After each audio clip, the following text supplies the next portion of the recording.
I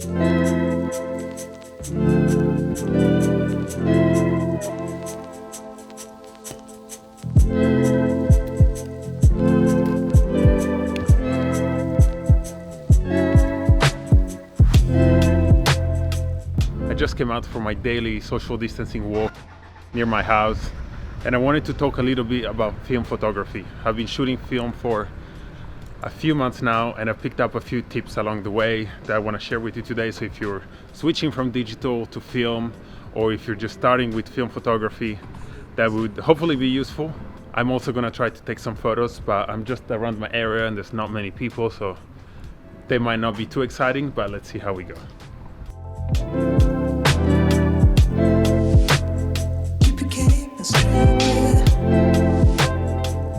Let's see if I can put the camera somewhere. Tip number one is about the camera. So when you get your first camera, try to get a camera that has a priority mode. So like an aperture priority mode or a shutter speed priority mode. I think it will make your life easier to have the option to not shoot fully manual all the time, especially if you're doing street photography or any kind of candid photos. This will give you the opportunity to set your settings and then just focus on shooting and getting familiar with your camera.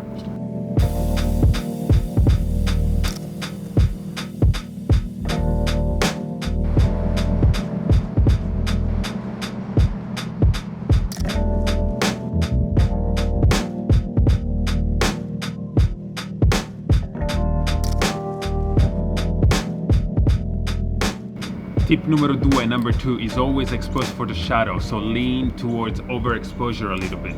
This is the opposite as digital. So when you shoot digital, you always shoot for the highlights and maybe underexpose a little bit, because you can always brighten it up, you can always make it brighter in post-production. But negative film loves light, so it can handle an overexposed image.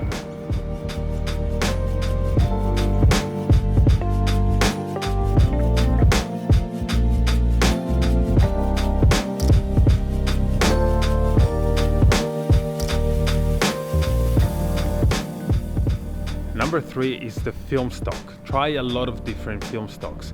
In film photography, the film is actually more important than the camera itself, because different films will give you different looks.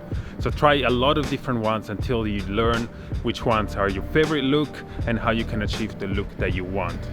In terms of film speed, which is how sensitive your film is to light, depends what kind of photography you do, obviously, but for all purposes, to start off with, normally 400 is a quite popular one and quite versatile one, which is the one I'm using today as well.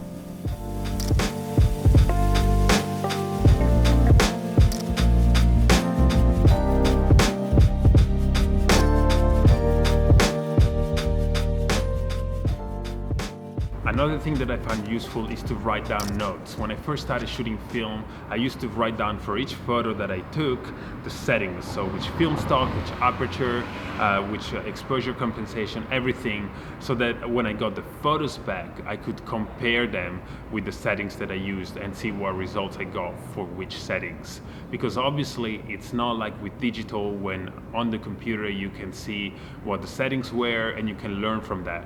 I found that writing notes was a good strategy for me to learn quicker what worked and what didn't work.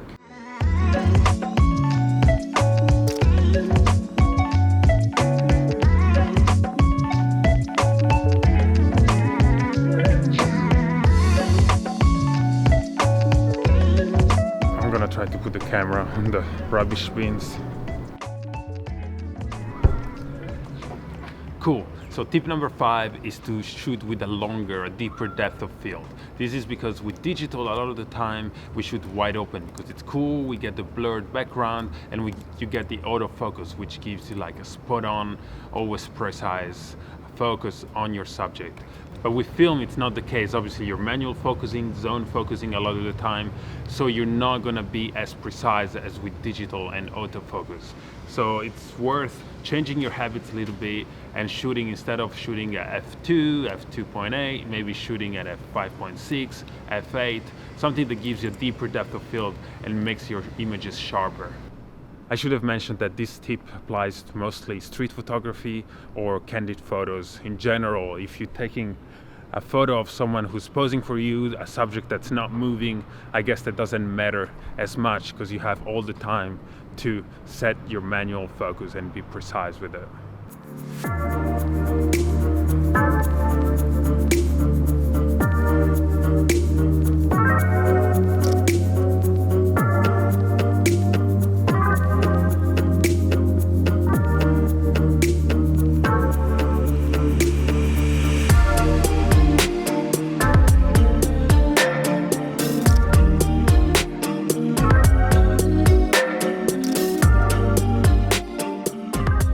Okay, so last two tips I've got for you today.